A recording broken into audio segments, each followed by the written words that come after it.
n'importe comment. Parce que les objets, les bijoux que l'on porte deviennent en ce moment des réceptacles énergétiques. Même quand vous n'avez rien mis dedans. Ils sont, lorsque c'est des bijoux purs, lorsque c'est par exemple l'argent, hein, l'argent a cette capacité à conserver les énergies. Si vous avez l'habitude de faire des rites, même si vous n'avez jamais chargé vous ne vous êtes pas appesanti sur une bague pour la charger, parce que vous êtes dans un environnement dit sacré, un environnement en réalité sacralisé, il y a des énergies qui vont se figer sur la bague. Parce que vous avez l'habitude de dormir et d'aller voyager, d'aller vers des plans dits supérieurs ou inférieurs, ça dépend. Vos bijoux également gardent une marque de vos différents plans. Oui, c'est pour ça que le Nganga, s'il dit apportez-moi sa bague, on peut vous retracer à partir de votre bague. On peut savoir où vous étiez, on peut savoir où vous êtes, on peut savoir ce que vous faites juste parce que la bague est imprégnée de votre énergie, mais également des énergies de tous les éléments que vous parcourez, ou tous les mondes, tous les plans que vous parcourez autour de vous. Donc il y a la qualité du métal. L'or, pourquoi l'or? L'or qui est jaune, l'or qui est feu, l'or qui représente le soleil. Pourquoi l'argent qui représente la lune? Pourquoi? Il y a toute une symbolique derrière. Et les gens ne s'habillaient pas n'importe comment. Les gens des Bassinjom, chez les Bayangi par exemple, des gens de la initiative des hommes lions, ils portaient essentiellement de l'or.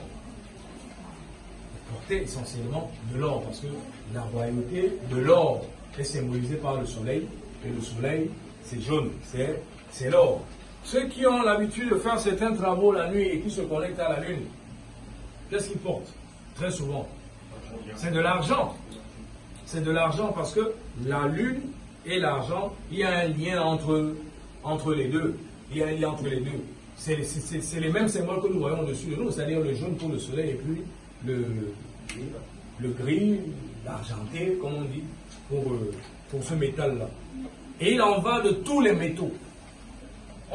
Oui, il en va de tous les métaux. Il y a des métaux qui vous enferment, qui vous cachent, comme il y a des métaux qui vous exposent.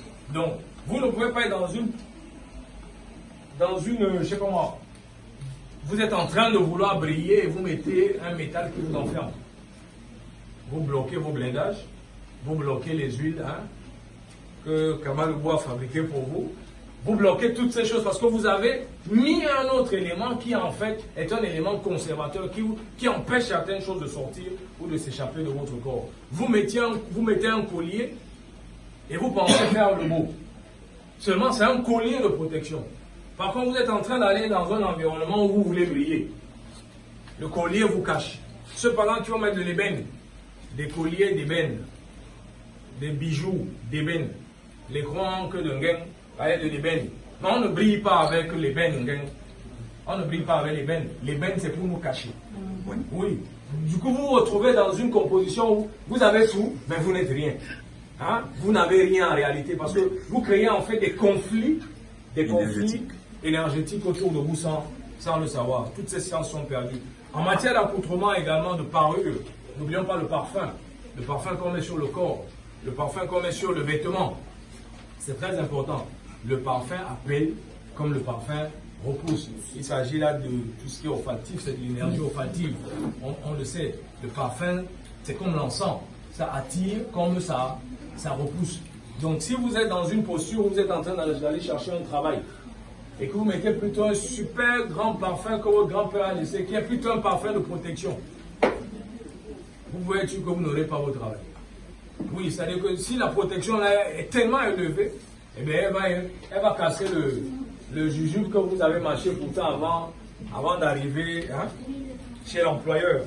Donc les parfums, très important. Bon, la société des tisserands, on l'a dit, très souvent on y entre parce que nos pères ou nos mères sont déjà installés dans ces sociétés-là.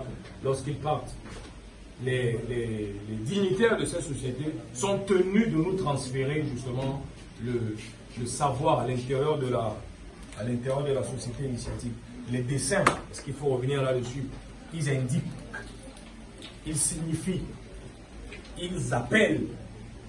Le dessin appelle. Lorsque je marche et que je vois la croix ankh sur le vêtement, ça me renvoie à quelque chose. Ça me renvoie à la vie. Pour celui qui sait, ça me renvoie à la vie. Ça me renvoie à, ça me renvoie à, ça me renvoie à. Et le fait de porter une croix, que ce soit en bijoux ou sur un vêtement, vous êtes également en train d'attirer des énergies. Votre t-shirt devient un réceptacle pendant que vous l'avez. Vous êtes en train d'attirer des énergies de vie.